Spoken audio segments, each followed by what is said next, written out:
Breaking news! Naku po, kalat na. Pangulong Bongbong Marcos, viral matapos ang nakakagimbal na anunsyo ngayong araw. Paano ba naman kasi mga kababayan, umalingasaw lang naman at tiyak na kalat na hindi lang dito sa loob ng bansa, kundi sa buong mundo ang mga resulta ng mga pinaggagawa ni Pbbm. Yes mga kababayan, first time ever in the Philippine history magkaroon ng ganitong kalaki at kapaki-pakinabang na kumpanya sa ilalim pa talaga ni Pangulong Bongbong Marcos. Grabe, dito mo talaga makikita kung gaano kalakas ang karisma ni Pbbm sa ibang bansa dahil kayang-kaya niyang makipag-deal ng mga malalaking proyekto na tiyak na mapapakinabangan ng bawat Pilipino. Kaya naman mga kababayan, wag na natin itong patagalin pa. Samahan niyo ako at sabay-sabay nating alamin ang maiinit na balita sa araw na ito.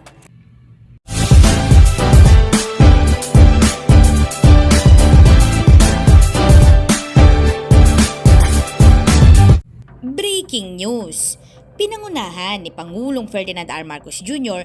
ang inaugurasyon ng STB Gigafactory noong Lunes na binibigyan diin ang papel nito ang pambansang agenda na isulong ang malinis na enerhiya sa pamamagitan ng pakikipagsosyo sa pribadong sektor. Para sa kaalaman ng lahat, ang STB Giga or ang ST Battalion Giga ay ang una sa uri nito sa Pilipinas na nakatuon sa mga advanced na lithium, iron, phosphate na baterya na nagmamarka sa isang makabuluhang milestone sa renewable energy landscape ng ating bansa. Ang pasilidad na ito ay inaasahang gagawa ng 2 gigawatt hours ng mga baterya taon-taon sa 2030 na nagsasalin sa kapangyarihan para sa humigit kumulang 18,000 electric vehicles o halos kalahating milyong sistema ng baterya sa bahay. Sa talumpatin ng Pangulo, binigyang diin ni Pbbm ang potensyal na epekto sa ekonomiya ng pabrika na inaasahang magkakaroon ng taon-taong kontribusyon na 5 bilyong piso sa ekonomiya ng Pilipinas at paglikha ng 2,500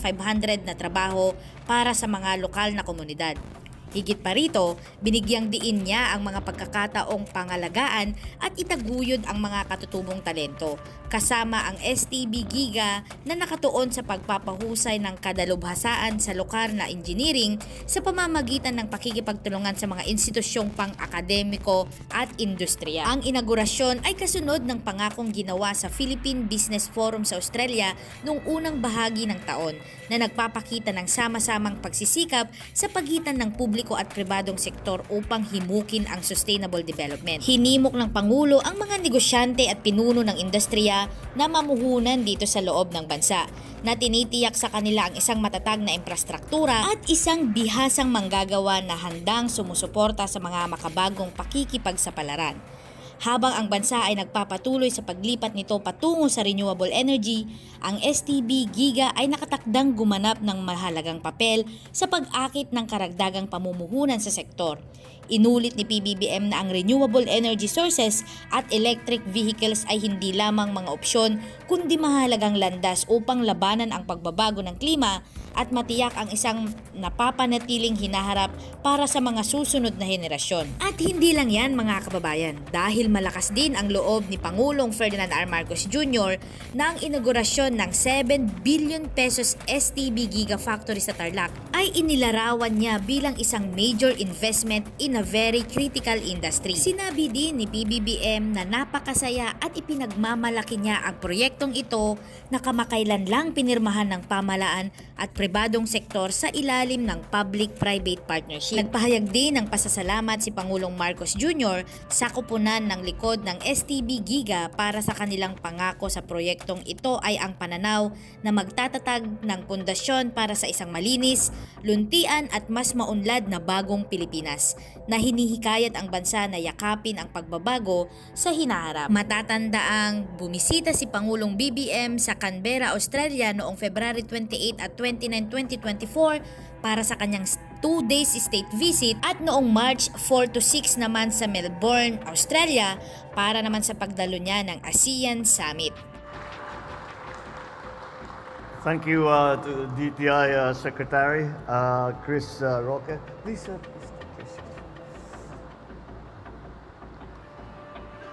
Australian Ambassador to the Philippines, Her Excellency He Kyung Yu. the St. B Gigafactory Incorporated Chairman, Trevor Baker, the Basis Conversion Development Authority Chairman, Thompson Lancion, General Tom, Capas Tarlac City Mayor, Rosela Rodriguez, the Philinvest Development Corporation Vice Chairman, Lourdes Josephine Gotianum Yap, St. B Gigafactory Incorporated officials, fellow workers in government, ladies and gentlemen, good morning. If you will notice, you will not, I have this silly grin on my face, and that is because this is really a very, very exciting day for us. And we have worked very hard and tried to do our best to bring this kind of technology to the Philippines with the clear recognition that this is the future. And today we see that. The future, we take a big step into the future. So now we are, as you say, entering a new age where the battery technology has taken, is front and center in all that we are trying to do. When the term lithium iron phosphate came out, well, we thought this is another complicated technology, and perhaps it belongs in very sophisticated operations such as space travel and the like. However, that now is completely different because we have that technology now here in the Philippines, and this promises to be a first step in all that we are hoping to do, not only to help not only to help and create jobs for Filipinos, not only to bring a transfer of technology to the Philippines, but also because we now are able to do a very solid and serious step in mitigating and adapting to climate change.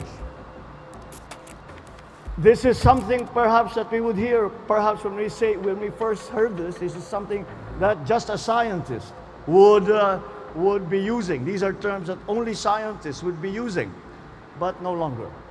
Because we are now in the middle of a technological storm. We may not be launching rockets just yet, but despite the weather's best attempts, we are stepping boldly into the future. A future that is sustainable, innovative, and transformative.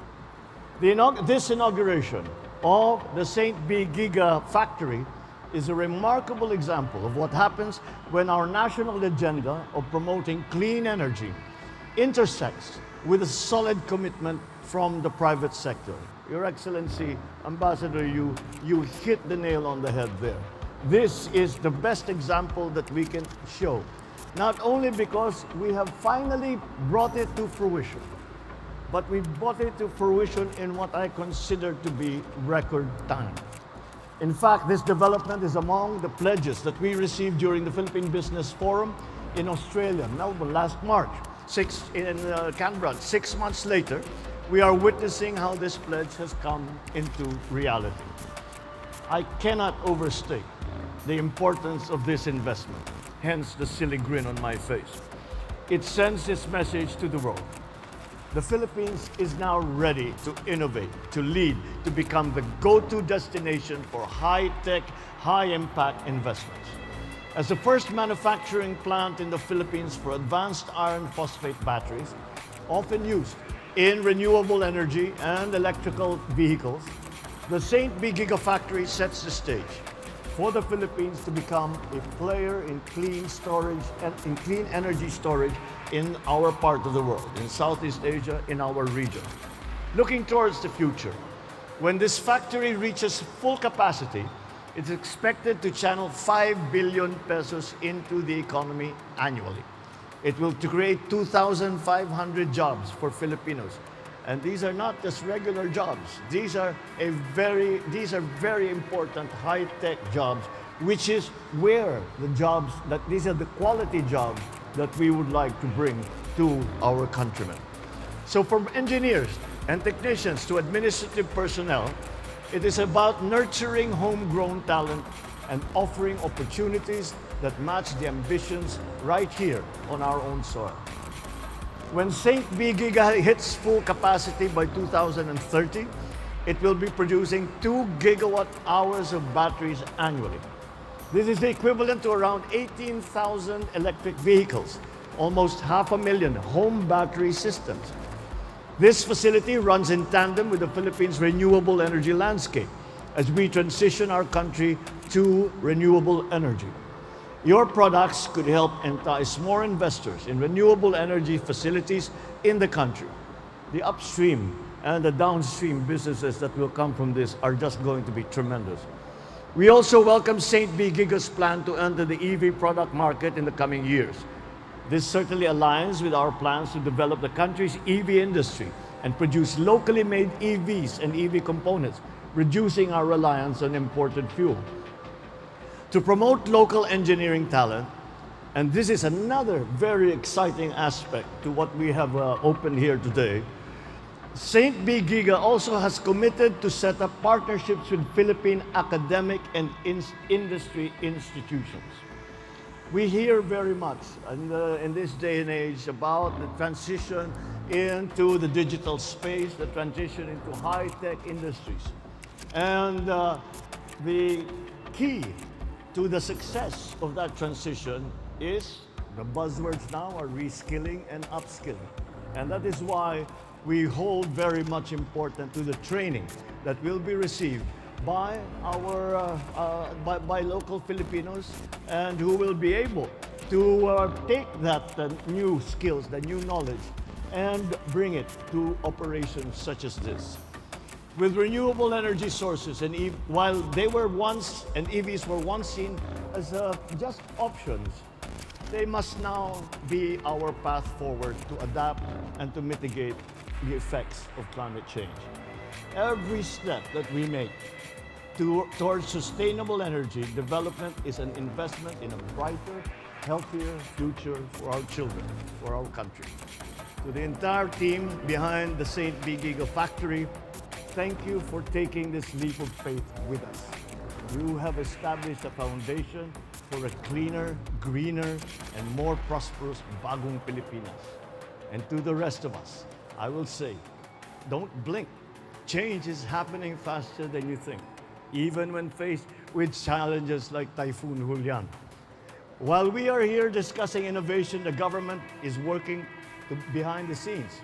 Thousands of family food packs are now being prepared. Healthcare centers are on high alert, and our farmers and fisher folk are taking steps to safeguard their livelihoods. The Typhoon Julian is going to pass north of the Philippines, so those in regions 1, 2, and 3, as well as NCR and CAR, know that we are not just talking about resilience. We are making it happen. So if you are an entrepreneur, a startup, an industry leader wondering where to place your next big bet, look no further. We have the talent, certainly the determination, and now the infrastructure to make your boldest ideas a reality, even if the weather tries to say otherwise. Let us remember why we are doing this. Beyond the figures and the projections and the technology, it comes down to our shared responsibility to our environment and to the next generation. Once again, congratulations to everyone who has been involved, both in the private sector and in the public sector, in making this a reality. Maraming salamat po sa inyong lahat, at sama-sama nating isulong ang isang mas matatag na bagong Pilipinas. Magandang tanghali po sa inyong lahat. Maraming salamat, mahal na Pangulo. Thank you, Mr. President.